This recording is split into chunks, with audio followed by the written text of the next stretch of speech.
사도신경으로 신앙 고백하시겠습니다. 나는 전능하신 아버지 하나님, 천지의 창조주를 믿습니다.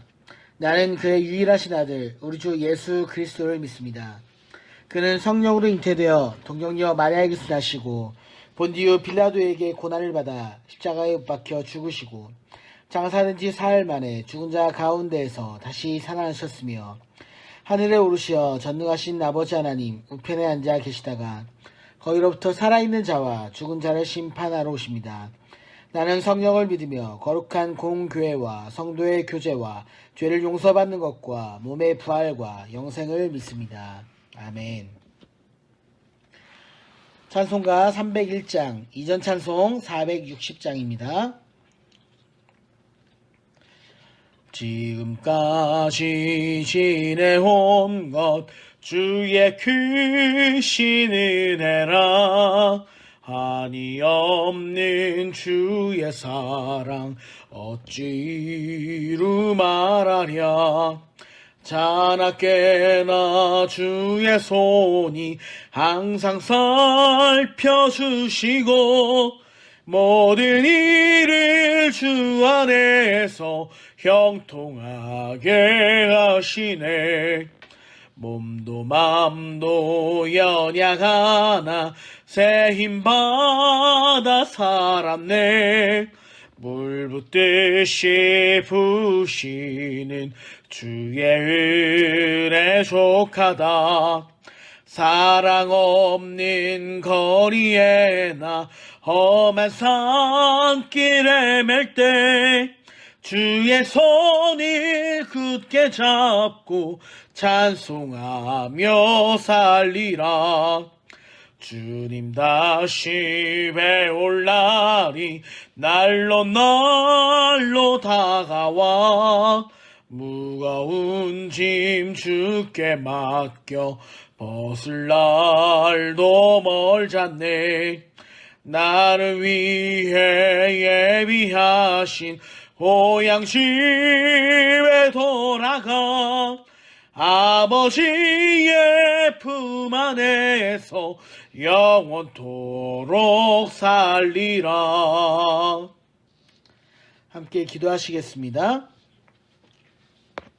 하나님 아버지, 주님을 바라보며 믿음으로 나아갈 수 있도록 하여 주시옵소서. 우리 안에 주님의 선하심과 주님의 은혜와 주님의 인도하심을 바라보며 믿음으로 나아가길 원합니다. 우리의 달려갈 길 아시는 주님께서 우리 달려가는 그 길의 끝까지 주님 인도하여 주시고 늘 주님만 바라보며 나아갈 수 있도록 주님 함께하여 주시옵소서. 날마다 주님 앞에 겸손한 마음으로 믿음으로 나아가길 원하오니 주님, 문제를 바라보지 않고 문제 너머에 계시는 문제보다 더욱더 크신 하나님을 바라보도록 하여 주시옵소서. 다윗과 같이 늘 주님을 바라보며 끝까지 주님을 의지하며 겸손하게 나아가길 원하오니 주님을 바라보게 하여 주시옵소서. 거룩하신 우리 주 예수 그리스도의 이름으로 간절히 기도하옵나이다. 아멘. 제24장. 사울이 블레셋 사람을 쫓다가 돌아오매 어떤 사람이 그에게 말하여 이르되, 보소서, 다윗이 엔게디 광야에 있더이다. 사울이 온 이스라엘에서 택한 사람 3,000명을 거느리고 다윗과 그의 사람들을 찾으러 들염소 바위로 갈새 길가 양의 우리에 이른즉 굴이 있는지라. 사울이 뒤를 보러 들어가니라. 다윗과 그의 사람들이 그 굴 깊은 곳에 있더니 다윗의 사람들이 이르되, 보소서, 여호와께서 당신에게 이르시기를 내가 원수를 내 손에 넘기리니 내 생각에 좋은 대로 그에게 행하라 하시더니 이것이 그날이니이다 하니 다윗이 일어나서 사울의 겉옷자락을 가만히 베니라. 그리한 후에 사울의 옷자락 뱀으로 말미암아 다윗의 마음이 찔려 자기 사람들에게 이르되, 내가 손을 들어 여호와의 기름 부음을 받은 내 주를 치는 것은 여호와께서 금하시는 것이니 그는 여호와의 기름 부음을 받은 자가 됨이니라. 다윗이 이 말로 자기 사람들을 금하여 사울을 해하지 못하게 하니라. 사울이 일어나 굴에서 나가 자기 길을 가니라. 그 후에 다윗도 일어나 굴에서 나가 사울의 뒤에서 외쳐 이르되, 내 주 왕이여 하매 사울이 돌아보는지라. 다윗이 땅에 엎드려 절하고 다윗이 사울에게 이르되, 보소서, 다윗이 왕을 해하려 한다는 사람들의 말을 왕은 어찌하여 들으시나이까? 오늘 여호와께서 굴에서 왕을 내 손에 넘기신 것을 왕이 아셨을 것이니이다. 어떤 사람이 나를 권하여 왕을 죽이라 하였으나 내가 왕을 아껴 말하기를 나는 내 손을 들어 내 주를 해하지 아니하리니 그는 여호와의 기름 부음을 받은 자이기 때문이라 하였나이다. 내 아버지여 보소서, 내 손에 있는 왕의 옷자락을 보소서. 내가 왕을 죽이지 아니하고 겉옷자락만 베었은즉 내 손에 악이나 죄가가 없는 줄을 오늘 아실지니이다. 왕은 내 생명을 찾아 해하려 하시나 나는 왕에게 범죄한 일이 없나이다. 여호와께서는 나와 왕 사이를 판단하사 여호와께서 나를 위하여 왕에게 보복하시려니와 내 손으로는 왕을 해하지 않겠나이다. 옛 속담에 말하기를 악은 낙인에게서 난다 하였으니 내 손이 왕을 해하지 아니하리이다. 이스라엘 왕이 누구를 따라 나왔으며 누구의 뒤를 쫓나이까? 죽은 개나 벼룩을 쫓음이니이다. 그런즉 여호와께서 재판장이 되어 나와 왕 사이에 심판하사 나의 사정을 살펴 억울함을 풀어주시고 나를 왕의 손에서 건지시기를 원하나이다. 다윗이 사울에게 이같이 말하기를 마치매 사울이 이르되 내 아들 다윗아, 이것이 내 목소리냐? 하고 소리를 높여 울며 다윗에게 이르되 나는 너를 학대하되 너는 나를 선대하니 너는 나보다 의롭도다. 네가 나 선대한 것을 오늘 나타낸다니 여호와께서 나를 내 손에 넘기셨으나 내가 나를 죽이지 아니하였도다. 사람이 그의 원수를 만나면 그를 평안히 가게 하겠느냐? 내가 오늘 내게 행한 일로 말미암아 여호와께서 내게 선으로 갚으시기를 원하노라. 보라, 나는 내가 반드시 왕이 될 것을 알고 이스라엘 나라가 내 손에 견고히 설 것을 아노니 그런즉 너는 내 후손을 끊지 아니하며 내 아버지의 집에서 내 이름을 멸하지 아니할 것을 이제 여호와의 이름으로 내게 맹세하라 하니라. 다윗이 사울에게 맹세하매 사울은 집으로 돌아가고 다윗과 그의 사람들은 요새로 올라가니라.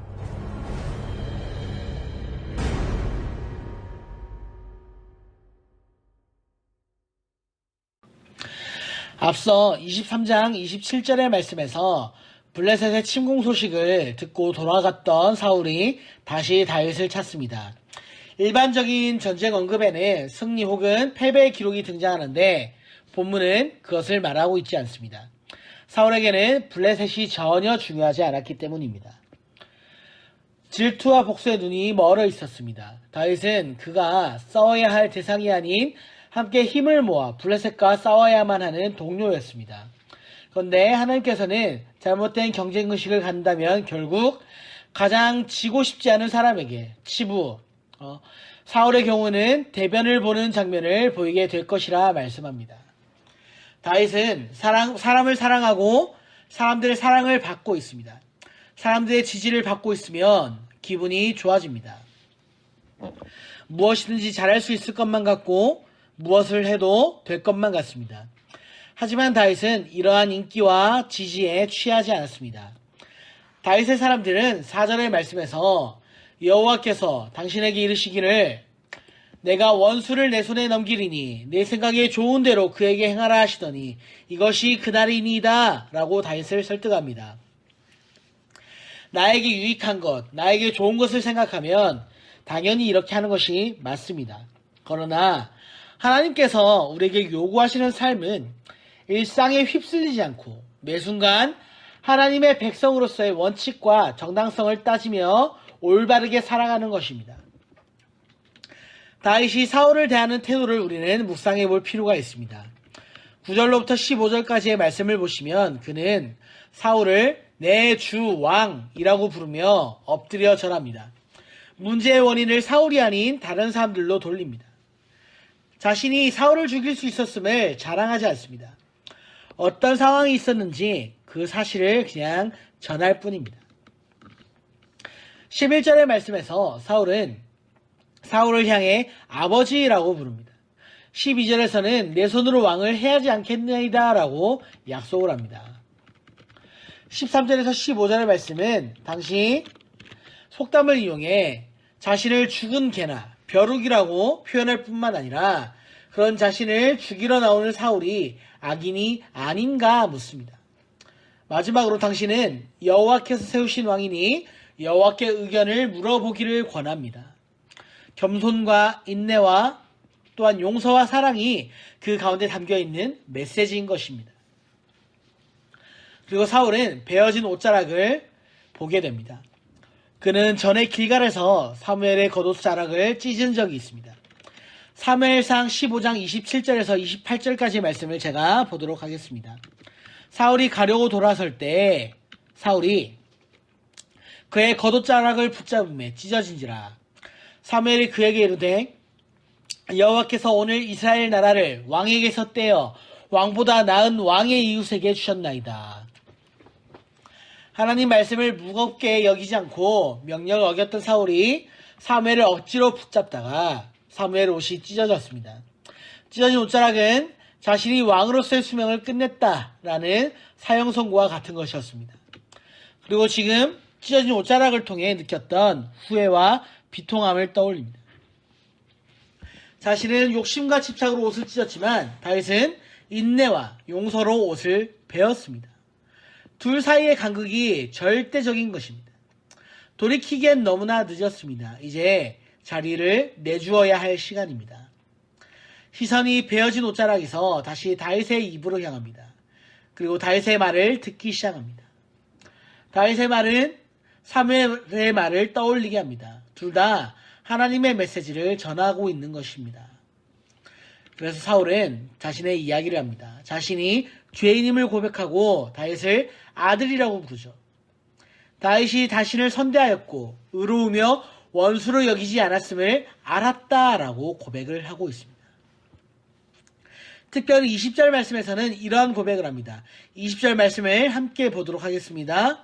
보라, 나는 내가 반드시 왕이 될 것임을 알고 이스라엘 나라가 내 손에 견고히 설 것을 아노니. 아멘. 이러한 것은, 아이러니한 것은 이토록 감동적인 장면이 이루어졌으면 사울이 다윗을 얼싸안고 왕궁으로 돌아갔어야 하는데 22절 말씀에서 사울은 집으로 돌아가고 다윗과 그의 사람들은 요새로 올라갔다라는 것입니다. 이렇게 허무한 엔딩은 아마 없을 것입니다. 하지만 사무엘상 24장의 말씀은 그렇게 끝이 납니다. 인간은 여전히 죄인이고 문제는 하나도 해결되어지지 않았습니다. 하지만 그럼에도 긴장과 갈등을 지나며 서로의 속마음이 조금씩 드러납니다. 무엇이 옳은지 각자의 말과 행동으로 증언합니다. 그렇게 천천히 하나님의 나라가 임하는 것입니다. 본문을 적용하며 가정을 기준으로 또는 교회를 기준으로 나아가 사회생활을 하며 겪는 직장이나 이 나라를 기준으로 삼아 볼 수가 있습니다. 우리는 사울인지 다윗인지 생각 없이 끌려다니는 무능력한 사울의 사람들인지 실력은 있지만 분노의 정신을 맡긴 다윗의 사람들인지 항상 우리 스스로를 점검하고 우리 스스로를 되돌아봐야만 합니다. 조금 더 깊게 들어간다면 나라는 사람 가운데 사울이 있음을 깨달아야 할 것입니다. 그는 다윗, 즉 예수 그리스도에게 왕위를 넘겨야만 했습니다. 하지만 죄로 가득한 사울의 본성은 싸워야 할 대상이 아닌 다윗을 죽이려고 했습니다. 양심을 제거하고 그 자리를 지우기 위해 노력하고 애써오고 있었습니다. 내 마음대로 살려고 하는 욕구가 그 아래에 살아있는 것입니다. 하지만 우리 속에 있는 예수 그리스도께서는 분노와 폭력과 복수로 원수를 갚으시는 것이 아니라 인내와 용서와 사랑으로 우리를 설득하시는 분이십니다. 내 속에서 사울의 모습과 다윗의 모습이 뒤엉켜 싸우고 있습니다. 그 긴장과 갈등이 여전히 반복된다고 해도 좌절하며 포기하지 말아야 합니다. 비록 24장의 마지막처럼 아무것도 변하지 않는 하루가 될지라도 하나님 나라가 결국 이러한 긴장과 갈등을 지나며 우리 속에서 반드시 이루어질 것이기 때문입니다. 오늘도 우리의 삶을 변화시킬 것을 믿고 우리 가운데 역사하실 것을 믿고 오늘도 하나님의 나라를 위하여서 믿음으로 살아가시는 모든 센텀 장로교회의 성도님들이 되시기를 간절히 소망합니다. 아멘. 주님 가르쳐 주신 기도로 예배를 마치도록 하겠습니다. 하늘에 계신 우리 아버지, 아버지의 이름을 거룩하게 하시며 아버지의 나라가 오게 하시며 아버지의 뜻이 하늘에서와 같이 땅에서도 이루어지게 하소서. 오늘 우리에게 일용할 양식을 주시고 우리가 우리에게 잘못한 사람을 용서하여 준 것 같이 우리 죄를 용서하여 주시고 우리를 시험에 빠지지 않게 하시고 악에서 구하소서. 나라와 권능과 영광이 영원히 아버지의 것입니다. 아멘.